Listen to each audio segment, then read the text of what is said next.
Bonjour monsieur. Même en campagne électorale, le médecin a l'œil sur ses concitoyens. Comment ça va? Ça va. Non, vous tapez une belle conjonctivite, vous, hein?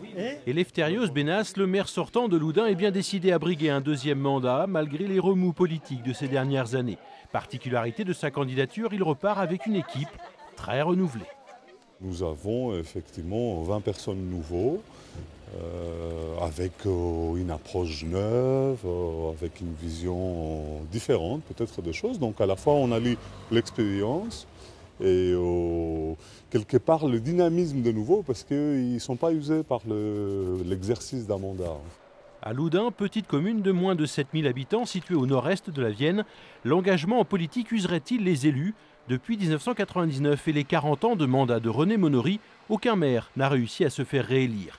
Et Elefthérios Benas compte bien stopper cela avec une ambition, imposer Loudun au sein d'une communauté de communes plus tournée vers la ruralité.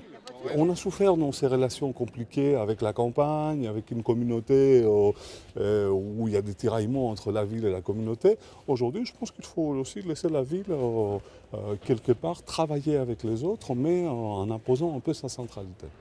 Si l'un des grands projets du maire sortant est de restaurer la grande tour carrée, symbole de la ville, celui de son opposant à la mairie est bien de donner une autre image de Loudun.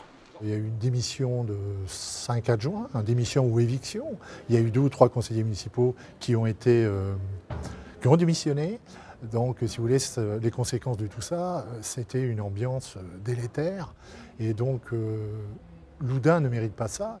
Joël Dazas, conseiller municipal d'opposition sortant, se présente avec une liste sans étiquette politique. Une équipe dont certains membres étaient proches du maire sortant. Son grand projet, rendre Loudun plus attractive. Il faut désenclaver Loudun, c'est-à-dire qu'on doit travailler sur cette fameuse RD 347 qui est du domaine départemental. Mais il n'empêche que Loudun, on est obligé de se battre, peut-être avec l'aide d'industriels, pour créer des aménagements, même des aménagements ponctuels. Mais on est obligé de faire quelque chose, il faut donner l'envie, et pour donner l'envie, il faut circuler quand même librement et facilement. Au fil des différents scrutins municipaux, les Loudunais et Loudunaises ont plébiscité des candidats de droite ou du centre droit. Difficile donc pour une gauche locale de s'imposer. Alors pour cette campagne, ces candidats entendent bien relancer la démocratie participative. On n'est pas socialiste, communiste, vert, on est la gauche d'une manière générale et on veut faire avancer les choses en disant voilà, nous on veut faire autrement. On veut faire participer les gens, on veut que les gens nous apportent des choses, nous disent ce qu'ils veulent, nous disent... Alors après, là-dedans, il y a du tri à faire, évidemment. Le retour du train à Loudun fait partie des grands projets de la gauche. Ils veulent imaginer leur ville en 2020 et se projeter dans l'avenir. Une gauche qui aujourd'hui se dit capable de gérer la commune. Et pour y arriver, ils peuvent peut-être compter sur les dissensions à droite. Il y aura un effet sur la liste, oui, j'en suis sûr. Alors après, ça va être quelle part, quel pourcentage, quoi.